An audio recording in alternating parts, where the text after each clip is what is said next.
بنو قریظہ اور بنو نذیر یہودیوں کے دو محلے تھے مدینہ طیبہ میں۔ نبی پاک صلی اللہ علیہ وسلم کے ساتھ انہوں نے معاہدے کیے 2-3 دفعہ، لیکن ہر دفعہ انہوں نے معاہدہ توڑا۔ یہ وعدہ کرتے تھے کہ اگر قریش حملہ کریں گے تو ہم مسلمانوں کی حمایت کریں گے، وعدہ یہ تھا، لیکن جب حملہ ہوتا تھا تو یہ پس پردہ ان کی حمایت کرتے۔ 3 دفعہ انہوں نے معاہدہ توڑا۔ نبی پاک صلی اللہ علیہ وسلم نے فرمایا اب ان سے معاہدہ نہیں کرنا، اب ان سے جنگ ہی کرنی ہے۔ اب جب ان کو پتا چل گیا کہ ہم سے جنگ ہونے لگی تو منت کرنے لگے، گزارش کرنے لگے۔ نبی پاک صلی اللہ علیہ وسلم نے فرمایا نہیں، اب ان سے کوئی بات نہیں کرنی، جنگ ہی ہوگی۔ 3 دفعہ ہو چکا۔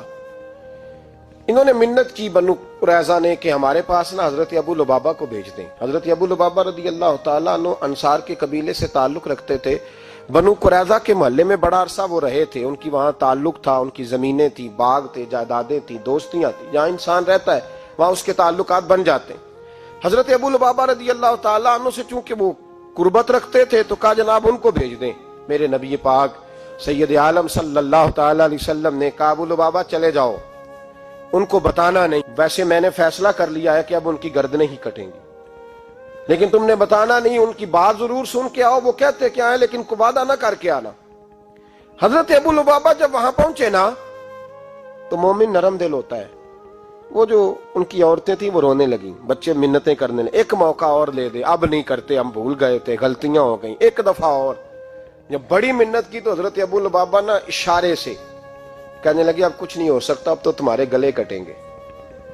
کہتے ہیں جب میں نے یہ لفظ کہے تو وہیں مجھے خیال آیا کہ میں نے تو اپنے نبی سے خیانت کر دی، میں نے تو محبوب پاک سے خیانت کی، حضور نے تو کہا تھا بتانا نہیں۔ فرماتے ہیں میں روتا ہوا نکلا، سیدھا مسجد نبوی میں آیا۔ حضرت ابو لبابہ نے مسجد نبوی کے ایک ستون کے ساتھ اپنے آپ کو باندھ لیا، آج بھی وہ ستون مسجد نبوی میں موجود ہے اور اس پہ لکھا ہوا ہے یہ توبہ کا ستون ہے، آج بھی موجود ہے۔ حضرت ابو لبابہ نے وہاں اپنے آپ کو باندھا، 7 دن بیت گئے، نماز کا وقت آتا تو ان کی بیوی آ کے کھول دیتی، قضائے حاجت کے لیے کھول دیتی، نماز کے لیے کھول دیتی۔ 7 دنوں سے بندھے، کانوں سے سننا کم ہو گیا، آنکھوں سے نظر آنا کم ہو گیا، سماعت اور بصارت میں مسئلہ بن گیا۔ حضرت ابو بکر صدیق کہتے ہیں نبی پاک صلی اللہ علیہ وسلم نماز پڑھانے آتے، انہیں بدھا ہوا دیکھتے چپ کر کے گزر جاتے۔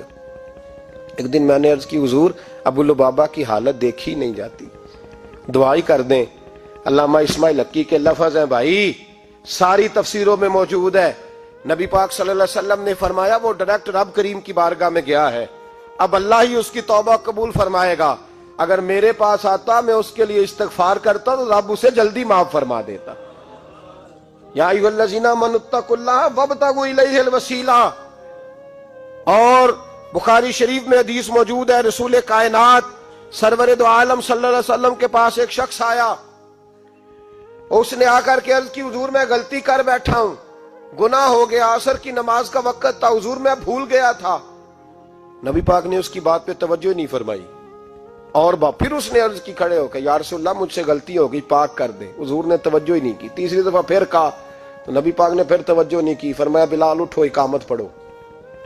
حضرت بلال کہتے ہیں میں نے اقامت پڑھی، نبی پاک نے جماعت کرائی، جماعت کے بعد وہ پھر کھڑا ہو گیا، یا رسول اللہ میں نے عرض کی تھی غلطی ہو گئی یا بھول گیا تھا، یا رسول اللہ صلی اللہ علیہ وسلم میرے لیے سزا کا اعلان، مجھے پاک کر دیں۔ نبی پاک نے اب توجہ فرمائی اور مسکرا کے فرمایا تم نے میرے پیچھے نماز نہیں پڑھی؟ یا رسول اللہ پڑھی ہے، تو فرمایا خوش ہو جا، پھر اللہ نے سارے گناہ معاف فرما دیے۔ مجرم ہو تو منہ اشکوں سے دھوتے ہوئے آؤ، آؤ در تواب پہ روتے ہوئے آؤ۔ قرآن میں موجود ہے توبہ کا طریقہ، پر میری سرکار کی دہلیز سے ہوتے ہوئے آؤ۔ یہاں لوگوں کو پتہ نہیں کیا ہو گیا ہے، کیا ہو گیا لوگوں کو، کس طرح کا لوگ انداز اختیار کرتے ہیں۔ ڈرنا چاہیے اللہ تبارک و تعالی۔